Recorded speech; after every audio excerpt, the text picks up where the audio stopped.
एक औरत थी, उसका एक बेटा था। उसको शौक था कि मैं विदेश जाऊं, क्योंकि उसका एक दोस्त भी विदेश गया हुआ था। वह उससे रोज़ फ़ोन पर बात करता और कहता, यार कुछ कर, मुझे भी अपने पास बुला ले, मेरे यहाँ मन नहीं लग रहा है। उसकी मम्मी कहती, बेटा तू विदेश चला गया तो मैं यहाँ पर अकेली रह जाऊंगी। मुझे कुछ दुख सुख हो गया तो मेरी कौन करेगा। वह नहीं माना और माँ को कहा कि मेरे जाने के लिए इतने पैसे लगेंगे, मेरे जाने का इंतज़ाम करवा दो। माँ ने कुछ ज़मीन बेचकर उससे विदेश भेज दिया और वह अकेली रह गई। उसकी माँ अपना समय कैसे गुजारे सोच ही रही थी, तो उस समय पास वाले मकान से एक लड़की जा रही थी। उसने पूछा, आप कहाँ जा रही हो?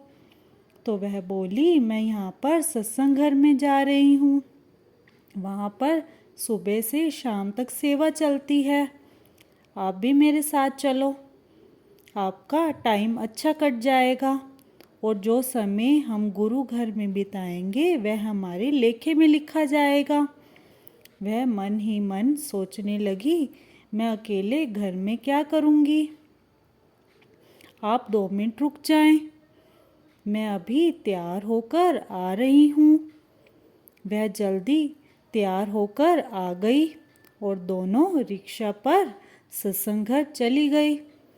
वह लड़की पहले से ही सत्संग घर में सेवा करती थी, वहाँ की सभी सेवादारनियाँ उसे जानती थी।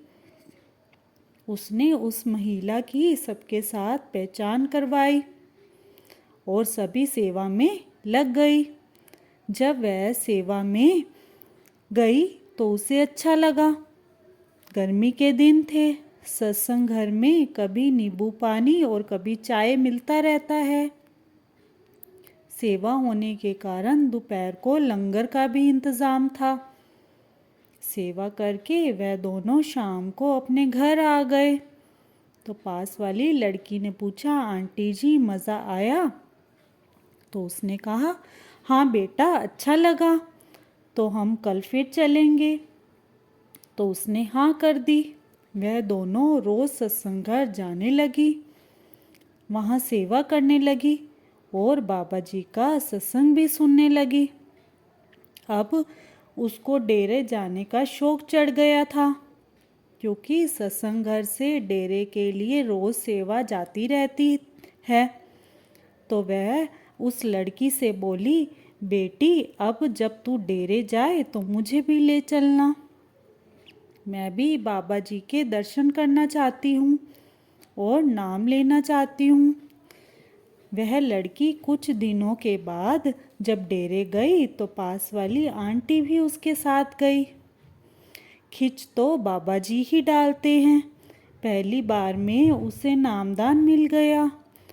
बाबा जी के दर्शन करके वह बहुत खुश थी और वह सत्संग के साथ सेवा करके भी बहुत खुश थी। उसे अपनी उम्र की अपनी जैसी कई बहनें मिल गई थी। उसका समय सत्संग घर में ही बीतने लगा। उधर उसका बेटा जो विदेश गया था वह गलत संगत में पड़ गया और जो कमाता वहीं उड़ा देता था। उसे नॉनवेज वगैरह खाने की आदत पड़ गई। जब वह 3 साल के बाद घर आया तो उसने अपनी माँ को नॉनवेज बनाने के लिए कहा। उसकी माँ ने कहा, बेटा किसी जीव को मारकर खाना ठीक नहीं है। वह माँ से झगड़ा करने लगा, बोला, मैंने थोड़ा किसी जीव को मारा है, मारा तो किसी और ने है। अपनी जीभ के स्वाद के लिए अपनी माँ से लड़ने लग जाता। उसकी माँ रोते रोते बाबा जी की फ़ोटो के आगे बैठ गई और बोली कि बाबा जी मैं क्या करूं? तो उसे लगा जैसे बाबा जी ने उसके सिर पर हाथ रखकर कहा, सब ठीक हो जाएगा।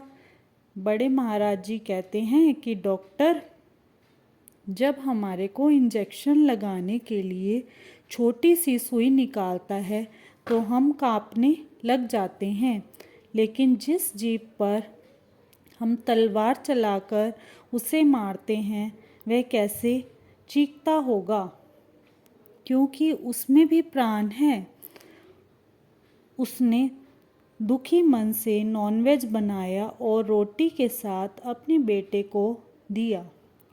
उसका तो कुछ खाने का मन ही नहीं कर रहा था, वह तो बस अंदर ही अंदर रोए जा रही थी। जब उसका लड़का नॉनवेज खाने लगा तो उसको उसमें कीड़े दिखाई देने लगे। वह बोले, माँ यह क्या बनाया है, इसमें तो कीड़े हैं। माँ बोली, बेटा जो तू लाया था वही तो बनाया है। बोला, मुझे दूसरी कटोरी में दे दो, इसमें कीड़े हैं। तब माँ ने दूसरी कटोरी में दिया तो उसे उसमें भी कीड़े चलते हुए दिखाई देने लगे। साथ संगत जी, आप सब जानते हैं कि गर्म चीज़ में जिंदा कीड़े कैसे हो सकते हैं। यह सब बाबा जी का ही किया था, क्योंकि उसकी माँ बाबा जी के आगे हाथ जोड़कर बैठी थी कि बाबा जी ने उसे बचाने के लिए यह सब चमत्कार किया है।